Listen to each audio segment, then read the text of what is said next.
Esse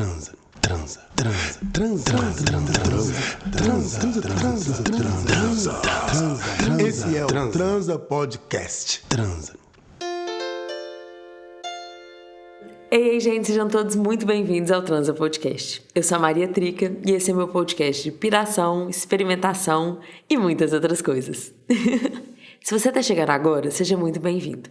O Transa tem 2 formatos, as temporadas e os vazantes. As temporadas são quando a gente investiga grandes temas, igual na primeira temporada, quando a gente investigou a não monogamia, ou na segunda temporada, quando a gente investigou sobre as masculinidades. E entre as temporadas, a gente tem os episódios vazantes, que são episódios de temas livres e com formatos variados. Aqui a gente tem muita piração, balangação de beiço e leituras. E às vezes outras coisas também. Então, bora pro episódio. No episódio de hoje, a gente vai falar sobre AI, ou IA, ou o nome que vocês quiserem, porque eu já desisti de como é que fala essas caralhas. É o seguinte, o que vocês estão pensando sobre isso? Vocês também estão assustados? Ou pelo menos vocês também estão encafifados com isso? Inteligência artificial é um assunto que já estava perto da gente. Mas eu acho que principalmente nesse ano e, ano passado, a gente começou a trazer esse assunto por uma parte do nosso cotidiano muito, muito próxima. E é um pouco assustador, muito angustiante, porque tem muita falta de informação e muitas coisas novas vindo, e eu acho que vem uma sensação de curiosidade e impotência em mesma medida, que é um pouco surtante. E vem um estranhamento.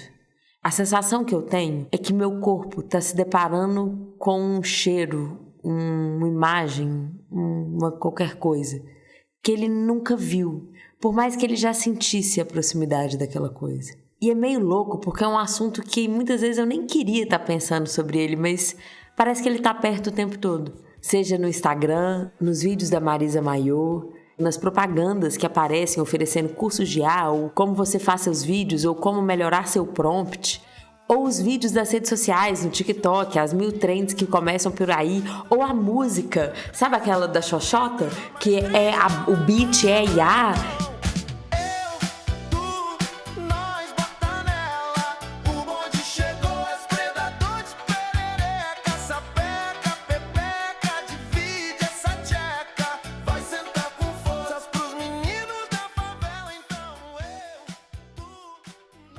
E de repente a gente começa a contestar tudo. Será que essa imagem é IA? Será que ela não é? E isso aqui, será que a gente consegue fazer isso? Será que não? E o ChatGPT e tudo que a gente está perguntando agora vai para isso? Quando você pesquisa alguma coisa no Google, o próprio Gemini já te responde. Enfim, de repente, isso já está muito instalado. Só que ao mesmo tempo, segue sendo algo novo, com muito estranhamento. E que eu acho que esse vai ser um estranhamento extremamente provisório.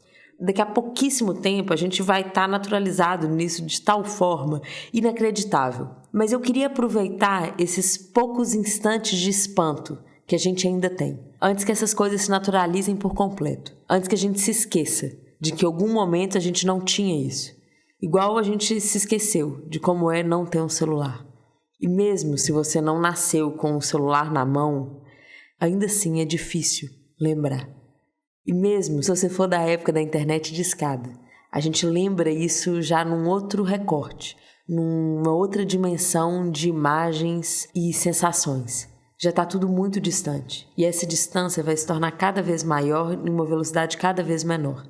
E por isso eu queria aproveitar esses míseros instantes de estranhamento que a gente tem para tentar criar aqui nesse episódio quase como uma cápsula dessas sensações que agora são muito presentes e que daqui a pouco vão simplesmente se dissipar e se integrar com essa inteligência.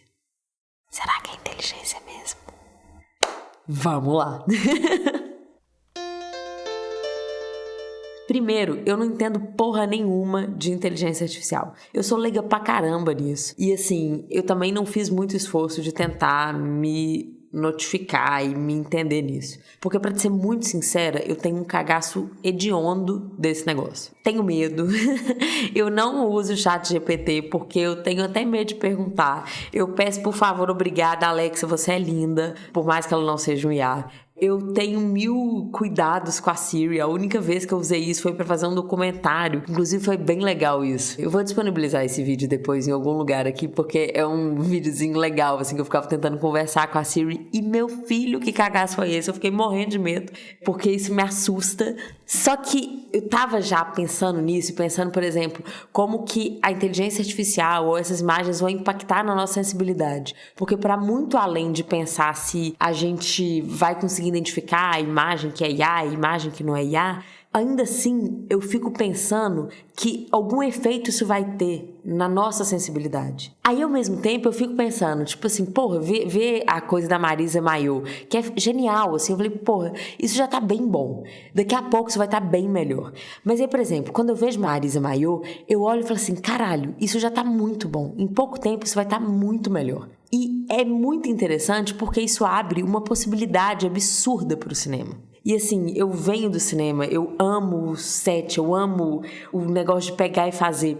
Mas tem uma coisa que dá muita frustração no cinema, é que é muito caro e que demanda muito. O processo de fazer um filme, de fazer um curta, de fazer um videoclipe, de fazer qualquer merda, é muito trabalho, é muito desgastante, muitas vezes muito frustrante, porque você não consegue ter os recursos, equipe, equipamentos, tempo disponível para fazer o que você deseja fazer. E querendo ou não, aí cria uma coisa muito mais democrática. Então eu fico pensando, poxa, isso pode ser muito interessante, isso pode abrir uma possibilidade incrível. Ao mesmo tempo, dá aquele medinho, né? Tipo, então todo mundo agora perdeu a função. Aí eu olho para outro lugar e falo assim, que isso? Na verdade, não. A gente tá ganhando ferramentas. Então, a ideia é a gente usar essa inteligência, né? Ou então, criar junto com ela para que ela resolva uma parte, mas para que a gente não bestifique a outra, né? No caso, a gente mesmo. Aí vem o papo de que o humano vai destruir, vai ter mais nada. Aí a galera futurista também tem uma galera lá que fala que, tipo assim, isso aí é evolução do humano. Aí eu falo, não, pirou. Viajou, ideia errada, mas na verdade pode até que ser interessante. Mas evoluir pra quê? Quais são os futuros possíveis nisso? Eu ouvi isso outro dia, achei muito incrível, assim, tipo, é muito bom a gente pensar que não existe um futuro, mas os futuros, né? É também a gente descentralizar as nossas narrativas de linearidade e de história. E isso nos ajuda a, pelo menos, entender que a gente não tá fadado a um caminho só, que a gente tem possibilidades. E eu acho que essa angústia de muitas possibilidades que podem nos construir, nos destruir, é horrível, mas se a gente olhar um pouquinho para o lado, esse tanto de possibilidade pode também equilibrar um pouco todas essas angústias do não saber, do estranhamento, de tudo aquilo que pode ser e que também pode simplesmente não ser.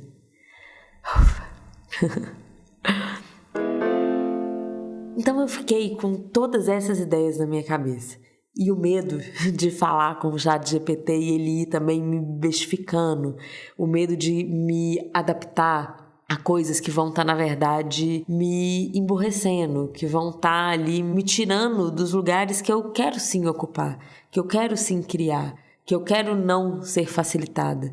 A coisa, né, de resistir aos grandes facilitadores o tempo todo. Então, mesmo sendo ótimo ter alguém que vai organizar tudo, que vai pensar por mim, que vai escrever por mim, eu não sei se eu quero isso. Ou pelo menos não sem pensar um pouquinho antes, ou não de qualquer forma. E aí tem isso também, né? Essas formas já estão ditando a nossa forma de vestir, de pensar, igual o algoritmo, igual o TikTok está influenciando a moda, as tendências, a Gen Z, né, do carai. Gente, outro dia eu descobri que eu sou Gen Z, mas meu Deus, que viagem. Eu fiquei muito chocada. Eu falei, meu Deus, eu não sei nem fazer coração como vocês fazem. Eu não sei nem o que eu me sinto mais. Mas aí é isso, né? A gente tá ali com esse tanto de coisa. E aí, o que a gente faz com tudo isso? Como que a gente se postura perante a uma mudança tão rápida? Eu não tenho nem ideia, né? Esse episódio é basicamente um desabafo disso. Mas aí eu tava andando na rua, fazendo coisas muito analógicas, como ir numa livraria. Eu me sinto meio ruim falando isso, porque eu me sinto uma pessoa que usa boina falando isso, com todo respeito. Mas eu realmente estava fazendo isso porque eu amo ver capa de livro. E sem querer fazer pose de porra nenhuma, porque eu tenho muita preguiça disso. Mas eu gosto de ver, eu realmente fico viajando nas ilustrações e eu acho que a textura do livro é muito interessante. Mas sem nenhum saudosismo com essa merda também. É só divertido. E muitas vezes eu compro uma porrada de livro que eu nunca nem leio. Mas aí eu tava numa livraria e aí eu tava olhando e tava com esses pensamentos vindo e voltando, assim. Acho que todo dia a gente pensa um pouquinho nisso, direto ou indiretamente. E aí eu vi um livro com uma capa muito bonita, que chama Maneiras de Ser, do James Bridle.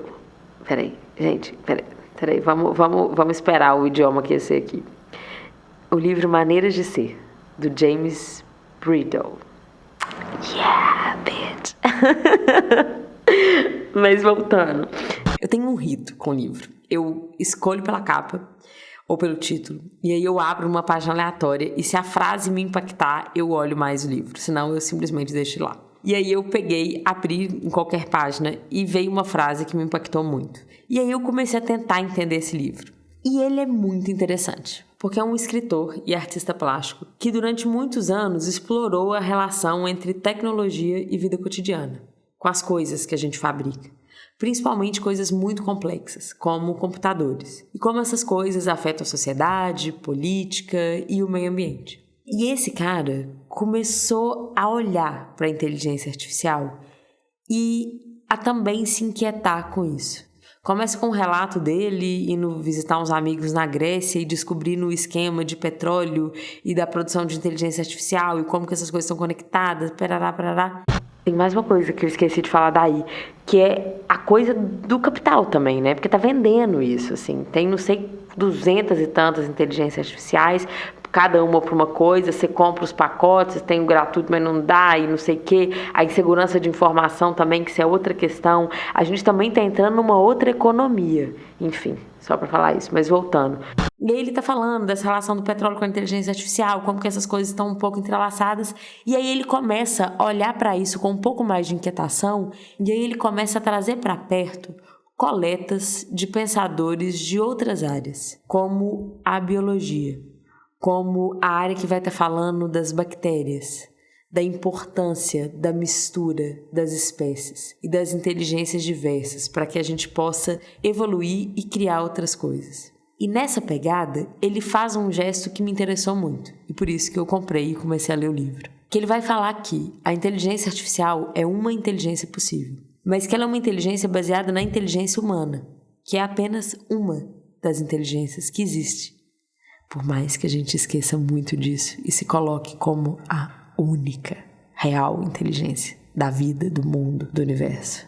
É muita prepotência. Mas aí ele começa a olhar para outras inteligências, para nos ajudar a pensar o que a gente quer que essa inteligência artificial seja. Porque, mais ou menos assustadora, a gente ainda tem alguma possibilidade de escolher como a gente vai lidar com isso. Qual que vai ser o nosso projeto com essa inteligência? Se a gente vai estar junto, contra ou a favor dela? Se a gente vai controlar ela, se ela vai nos controlar, ou o que é que a gente vai fazer com isso? Quais limites a gente vai estabelecer ou não? Porque é isso, é uma relação. E isso abre um caminho enorme para a gente. De estabelecer limite, de escolher caminhos juntos, de projetar futuros e, principalmente, de descobrir com isso o que a gente pode ser. E isso não resolveu minhas inquietações, ou curou meu medo, ou me deu uma visão, então tá tudo certo. Não, mas me empoderou um pouco, porque me lembrou que eu ainda tenho alguma agência perante a isso. Que a gente ainda pode ter alguma agência perante a isso. Inclusive, é muito desejado que isso aconteça. E que essa também não é a única inteligência. Mesmo se ela tome conta de tudo, no pior das distopias, ainda assim existem vários sistemas, inteligências e tecnologias biológicas, ecológicas que estão ali, sustentando, criando e desviando os caminhos, assim. Tum, tum, tum. E esse episódio tinha a ideia de ser essa levada, mas também de ler alguns trechos desse livro. Bem do inicinho dele, quando ele concentra essas ideias de uma forma mais direta, Mas eu queria ler esse livro também, porque eu acho que são ideias que eu queria que muitas pessoas escutassem. Eu queria que a gente contaminasse essa ideia em muitos lugares. Porque eu acho que mesmo se a gente não fizer nada com ela, mesmo se a gente esquecer dela, ela vai estar numa cápsula dentro da sua cabeça. Você só precisa escutar isso uma vez e isso vai estar para sempre em algum lugar da sua mente. E isso também pode contaminar e infectar os seus gestos, os seus atos e a sua postura perante essas inteligências. E talvez mesmo sem você perceber, isso pode te abrir, isso pode te expandir, isso pode transformar a forma que você vai estar agindo com isso. E isso vai entrando num efeito sistêmico, se expandindo e contaminando outras coisas e transformando elas também. A ideia dessa cápsula é que ela seja um vírus ou uma bactéria que vai contaminar você. E é assim que a gente cria defesa. Então, bora pro livro. Transa. Desde a sua fundação, em 1927, como empresa nacional de energia da Espanha, a Repsol se expandiu ao redor do globo e descobriu centenas de novos campos de petróleo na década passada. Ela também foi pioneira no uso de novas tecnologias para a descoberta e a exploração de jazidas.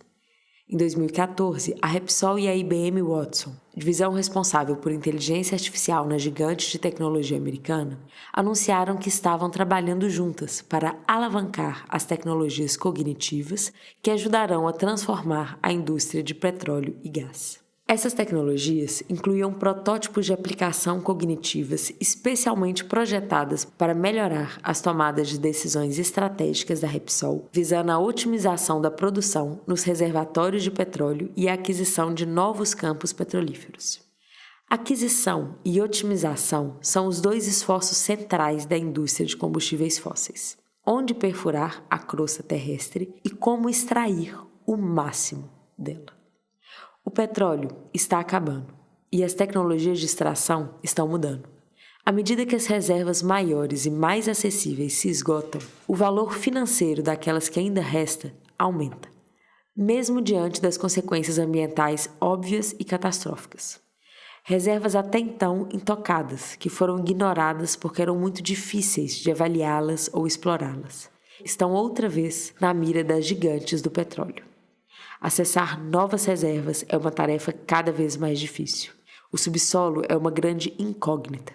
Perfurar e realizar grandes investimentos financeiros são decisões arriscadas e difíceis. Como resultado, os mais sofisticados processos computacionais precisam ser empregados. Decisões engenhosas exigem ferramentas engenhosas. Para minimizar os erros e tomar decisões corretas, na Repsol decidimos deixar que a tecnologia nos ajude a decidir. A treta começa aí. Mas aí ele vai falando um pouco mais sobre isso, até chegar num anúncio do Google, que fala o seguinte: se você é uma empresa de P&G, petróleo e gás, procurando um parceiro de transformação digital estratégica, recomendamos que escolha um parceiro que de fato use os seus produtos e que possa ajudá-la a se transformar para o futuro. E é quando ele começa. Que futuro está sendo imaginado aqui? E qual inteligência está a teu serviço? Se chegar um momento em que os algoritmos inteligentes da Repsol alcancem o petróleo estocado debaixo das montanhas e florestas do Epiro, o resultado será uma destruição inevitável de tesouros ambientais. Derrubada de árvores, extermínio de fauna, poluição no ar e envenenamento das águas. Esse é um futuro em que cada última gota de petróleo é bombeada do fundo da terra e queimada para obter lucro.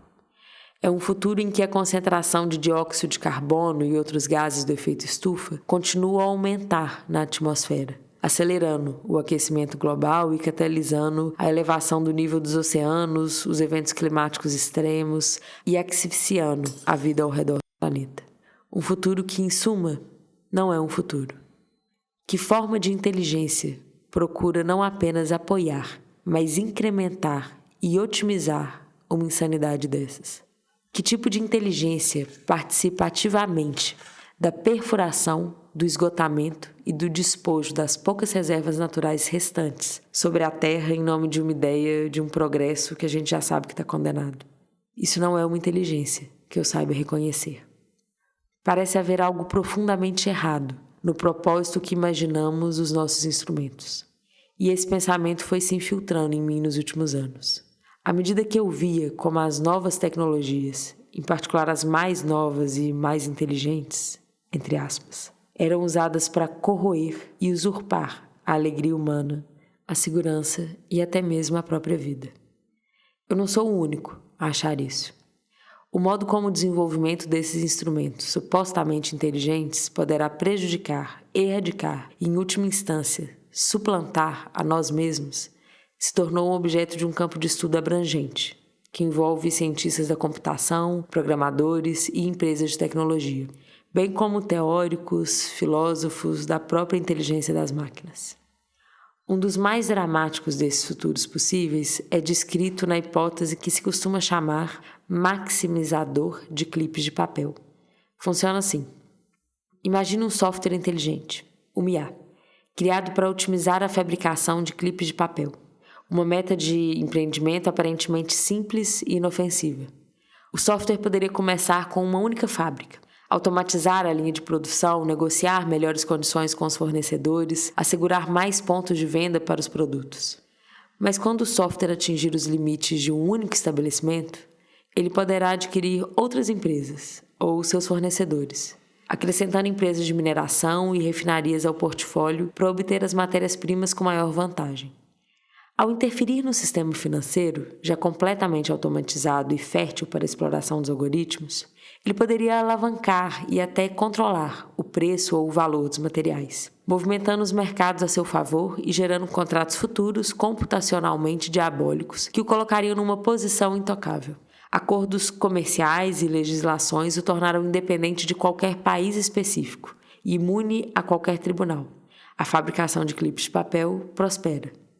Mas sem as barreiras adequadas, teríamos complicações muito superiores às do impenetrável contrato legal ou tratado filosófico. Pouco se poderia fazer para impedi-la de ir muito além.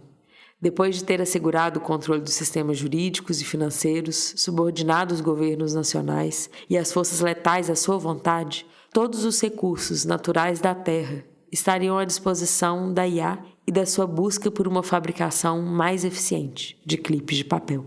Cordilheiras são demolidas, cidades são postas abaixo. E a partir de certo ponto, toda vida humana e animal é processada por máquinas que extraem seus componentes minerais.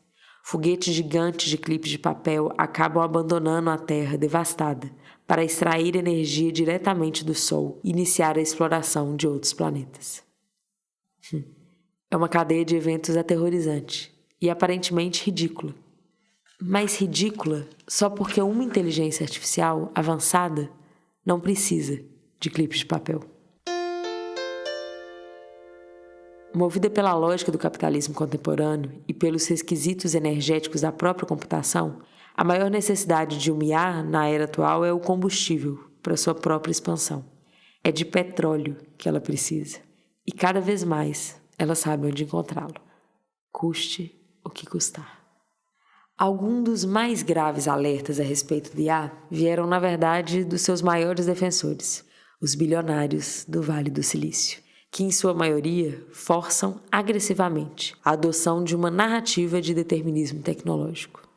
Só para explicar, determinismo tecnológico é a linha de pensamento que decreta que o processo tecnológico é irrefreável, uma vez que o avanço da IA é tão inevitável quanto o dos computadores, da internet e da digitalização da sociedade como um todo. Então, basicamente, para eles, a gente devia apertar os cintos e seguir com essa programação. Porém, o nosso querido Elon Musk, criador do PayPal e dono da Tesla e da SpaceX, acredita que a IA é a maior ameaça existencial à humanidade. Bill Gates, fundador da Microsoft, cuja plataforma de Azure mantém as plataformas petrolíferas da Shell em plena atividade, afirmou não entender como as pessoas não estão preocupadas com o desenvolvimento dela. Até mesmo Shane Legg, cofundador da empresa DeepMind, controlada pela Google e mais conhecida por derrotar os melhores jogadores humanos na partida de Go, afirmou com todas as letras acreditar que a extinção humana provavelmente ocorrerá e a tecnologia provavelmente terá participação nisso. E ela não estava falando de petróleo, ela estava falando de IA. Bem, esses temores não devem surpreender muito. Afinal, os capitães de indústria digital, beneficiários da vasta riqueza gerada pela tecnologia, são os que mais têm a perder se forem substituídos por inteligências artificiais superinteligentes. E talvez eles temam aí porque ela faz com eles o que eles fazem com a gente. Já tem um bom tempo. Nos últimos anos, eu dei palestras em conferências e falei a respeito dos impactos sociais das novas tecnologias. E por causa disso, me perguntavam quando ia chegar a verdadeira IA, ou seja, a era das máquinas superinteligentes, capazes de transcender as habilidades humanas e nos substituir. E quando isso acontece, eu costumo responder que já começou. São as corporações. E isso geralmente arranca uma risadinha hesitante. E por isso eu explico melhor. A gente tende a imaginar a IA corporificada em algo semelhante a um robô ou um computador. Mas a verdade é que ela pode se manifestar em qualquer coisa. Imagine um sistema com objetos claramente definidos, sensores e efetores para captar o mundo e interagir com ele, habilidade de reconhecer prazer e dor como desejável ou evitável, recursos para implementar suas vontades e uma situação legal e social, que garante que as suas necessidades sejam atendidas ou mesmo respeitadas. Isso descreve uma IA e também descreve uma corporação moderna. Para essa IA corporativa, o prazer é crescimento e lucratividade, e a dor são progressos legais e quedas no valor das ações. A fala corporativa é protegida, a pessoalidade corporativa é reconhecida e os desejos corporativos são agraciados com liberdade, legitimidade e às vezes força violenta nas leis de comércio internacionais e na regulamentação estatal ou, em sua ausência, nas normas e expectativas da sociedade capitalista. O escritor de ficção científica Charles Stross compara a nossa era de controle corporativo às sequelas de uma invasão alienígena. As corporações não têm as mesmas prioridades que nós. São organismos de colmeia constituídos de trabalhadores fervilhantes, que aderem ao coletivo ou o deixam. Vivemos hoje em um estado global, que foi estruturado em benefício de entidades não humanas e de seus objetivos, também não humanos. Dizendo dessa maneira, não fica difícil entender, mas o que eu concluo a partir dessa avaliação sombria é que a nossa concepção de inteligência artificial, e logo uma vez que ela nos tem como modelo de inteligência no geral, é fundamentalmente falha e limitada. Ela revela que quando discutimos IA, estamos em grande medida discutindo esse tipo de inteligência corporativa e ignorando todas as outras coisas que uma IA ou qualquer tipo de inteligência poderia ser. É aqui que começa. E é o que acontece, pelo jeito, quando o desenvolvimento de IA é conduzido sobretudo por empresas de tecnologia financiadas por capital de risco e que ficam tentando vender pra gente essas inteligências o tempo todo. Isso aqui sou eu adicionando. Nós nos tornamos cada vez mais como máquinas que imaginamos, em maneiras que no presente exercem efeitos profundamente negativos nas relações que temos uns com os outros e com o mundo em geral. Mas uma maneira da gente mudar a natureza dessas relações é mudar como a gente pensa sobre a inteligência. O que ela é, como ela age sobre o mundo e quem a possui. Para além do enfoque estreito promovido tanto pelas empresas de tecnologia quanto pela doutrina da excepcionalidade humana, a ideia que em meio a todos os seres a inteligência humana é singular e proeminente, existe todo um reino de outras formas de pensar e fazer inteligência. E a proposta desse livro é contribuir para essa reimaginação. Olhar para além do horizonte do nosso self, das nossas criações, para vislumbrar outro tipo, ou talvez vários outros tipos de inteligência, que estão bem aqui, diante de nós e junto de nós, o tempo todo. E em que em muitos casos nos antecederam. Ao fazer isso, talvez a gente possa mudar a nossa maneira de pensar sobre o mundo, mapeando o caminho em direção a um futuro menos extrativista, destrutivo e desigual, e mais justo, gentil e, por que não, regenerativo. Galera, eu vou interromper aqui um pouquinho. É que é o seguinte, o Transa é um podcast 100% independente. E mesmo amando fazer o Transa, ele dá um bom trabalho. E para valorizar esse trabalho, eu queria te pedir uma ajuda. Se você assistir esse vídeo e curtir, o YouTube automaticamente vai compartilhar ele com outras pessoas. Vai fazer com que ele chegue em mais pessoas. E isso vai ajudar muito. Você não precisa compartilhar, a não ser que você queira, e isso é muito bem-vindo. Mas só o fato de você assistir e curtir o episódio, se inscrever no canal ou então comentar, já vai ajudar muito. Então, bora juntos nessa também? Precisamos aprender a viver com o mundo, em vez de tentar dominá-lo. Em suma, precisamos descobrir uma ecologia da tecnologia. E aí ele começa a falar da origem do termo ecologia, que não é um estudo do lugar que a gente está, mas de tudo que nos cerca e que permite que a gente siga vivo. E ele vai usando vários exemplos e citando vários teóricos que comprovam isso, sobre a importância da relação entre as espécies, que é uma coisa que eu acho que quando a gente vai falar da teoria das espécies, a gente não dá tanta ênfase. A gente coloca, isso a gente falou muito na segunda temporada, no episódio que a gente fala do mito do homem, que inclusive se você não escutou, eu te convido para ir lá escutar e assistir, que está disponível em vídeo no nosso canal do YouTube do Spotify. Mas voltando, é porque a gente esquece que a teoria da evolução é uma teoria de relação e a gente coloca como se fosse uma predominância, né? O mais forte vence. A gente caga, né? A gente pega os negócios e faz o que a gente quer com aquele trem e fica errado. Mas é isso, assim, a gente esquece que está falando sobre relações, que a gente está falando de uma cadeia muito mais complexa.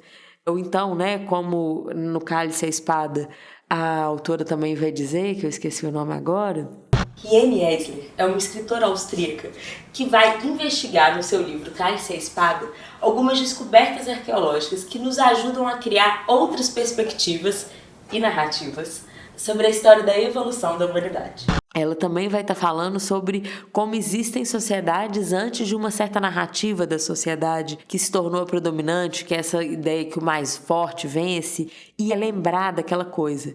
A forma que a gente conta a história muda tudo. Então ele cita aqui algumas frases que eu acho que são boas para a gente trazer, que fortalecem essa ideia. A primeira é essa daqui, de Le Guin. Não sei como se constrói e liga uma geladeira, ou como se programa um computador. Mas eu também não sei como fabricar um anzol ou um par de sapatos. Eu poderia aprender, e todos podemos aprender. Isso é o legal das tecnologias. Elas são o que podemos aprender a fazer. Ai, meu Deus, o Mia falou que agora Jesus, a Siri ouviu. Tá vendo? Eu não gosto de falar essas coisas. O sangue de Jesus tem poder. Ai, meu Deus. Nossa Senhora, eu tô arrepiada em todos os pelinhos do meu corpo. Meu Deus, que medo, que cagaço. E aí, ele vai trazer uma pensadora que é a Lynn Margulis.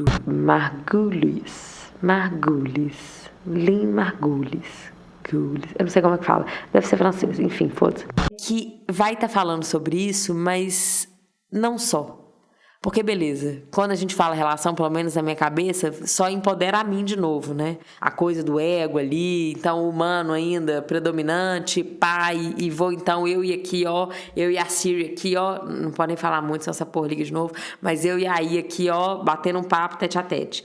Mas, na verdade, o mundo é feito de sujeitos e não de objetos. E o tudo, na verdade, é todo. Quando ele fala isso, ele traz essa frase dessa Lynn Margulis, porque a gente tem que também descentralizar e entender que não é só a gente que está nessa relação, que é a ideia de contaminar um pouco, que é quando ela fala: não importa o quanto a nossa própria espécie seja tema das nossas preocupações, a vida ainda é um sistema muito mais amplo. A vida é uma interdependência incrivelmente completa de matéria e energia, envolvendo milhões de espécies fora e dentro da nossa própria pele. Esses alienígenas terrenos são nossos parentes, nossos ancestrais, e fazem parte de nós. Eles reciclam nossa matéria, nos trazem água e alimento. Sem o outro, não sobrevivemos. E por que é tão foda quando ele fala isso? Porque se a gente pensar numa inteligência que o plano dela é a destruição, é óbvio que a nossa narrativa vai ser autodestrutiva também. A noção de um mundo mais que humano insinua com ainda mais ênfase que essas coisas são seres, não decorações passivas no drama das nossas próprias aflições, e sim participações ativas do nosso devir coletivo. E já que esse devir, esse florescimento potencial é coletivo, ele pede que reconhecemos o ser, a pessoalidade do outro. O mundo todo é feito de sujeito e não de objetos. O tudo, na verdade, é todos. E todos esses seres têm suas próprias agências, seus pontos de vista, inteligências e suas formas de vida. O mundo mais que humano pede nosso reconhecimento, pois sem ele não somos nada. Viva a realidade, escreveu o filósofo budista Alan Watts. São coisas que você só pode ter se a conceder a todos os outros. Elas não pertencem às pessoas particulares, assim como o sol, a lua e as estrelas. Tudo, mesmo? Sim, como veremos, a condição do sujeito que nos referimos brota ao nosso redor quando prestamos atenção a como estamos relacionados a tudo. O ser propriamente dito é relacional. É uma questão de inter-relações. Tudo de que precisamos para que gravetos e pedras ganhem vida, escreveu o antropólogo brasileiro Eduardo Viveiro de Castro, é a nossa própria presença. A nossa agência humana e a nossa intencionalidade transformam os objetos da cultura em sujeitos através dos significados e funções que atribuímos. Ainda que as máquinas que estamos criando hoje possam vir um dia a construir formas de vidas inegáveis, mais próximas da vida que reconhecemos em nós mesmos, esperar que atinjam esse ponto é deixar de aproveitar a totalidade das implicações de uma pessoalidade mais que humana. Elas já estão vivas, já são seus próprios sujeitos, de maneiras que afetam profundamente a nós e ao planeta. Nas palavras muitas vezes creditadas a Marshall McLuhan, porém mais corretamente atribulados a Winston Churchill, moldamos nossos instrumentos e depois nossos instrumentos nos moldam. Somos a tecnologia dos nossos instrumentos. Eles nos moldam e nos formam, e os nossos instrumentos têm agência e, consequentemente, seu lugar no mundo mais humano. Esse entendimento nos permite dar início à tarefa essencial de uma ecologia tecnológica, a reintegração da técnica humana avançada com a natureza da qual ela surgiu. E para terminar, esse livro tem mais um objetivo.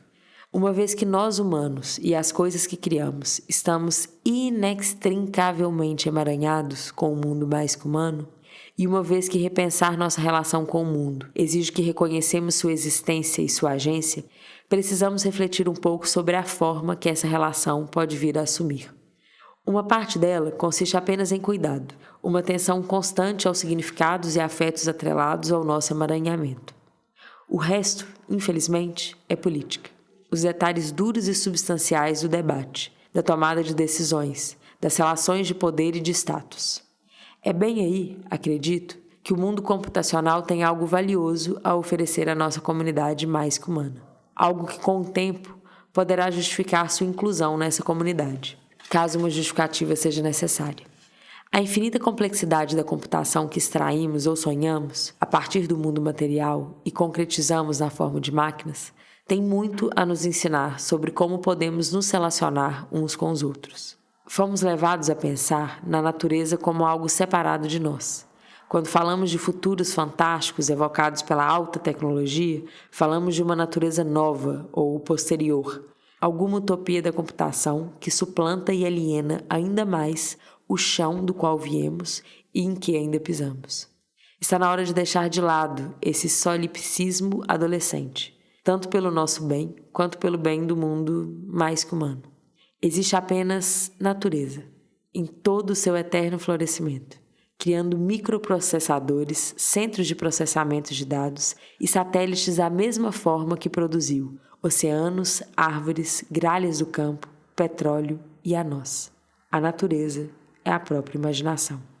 Tratemos, portanto, não de reimaginá-la, e sim de começar a imaginá-la outra vez, convidando para conspirar conosco a natureza, nossa parceira, nossa companheira e nossa guia. Quase um manifesto, Tilelê. E é assim que a gente termina o episódio. Como é bom contaminar você. Bora juntos. E eu queria falar uma coisa. Eu tenho feito uma tentativa de criar uma ponte de conexão entre os episódios do Trans aqui no YouTube e no Spotify e as nossas redes sociais, no TikTok e no Instagram. Então, se você ainda não nos segue por lá, corre lá e segue Maria Trica _ ou Transa Podcast _ e acompanhe o nosso conteúdo lá também. A ideia é fazer conteúdos que se complementem e se espelhem. Eu não sei se está dando certo, mas eu tô tentando. Então, corre lá pra ver e aproveita e me fala se tá dando certo ou não. É sempre bom de escutar. Esse episódio aqui fudeu, né? Ainda mais porque depende de algoritmo. Pra chegar, vai chegar nem fudendo. Até o próximo episódio. Bora juntos.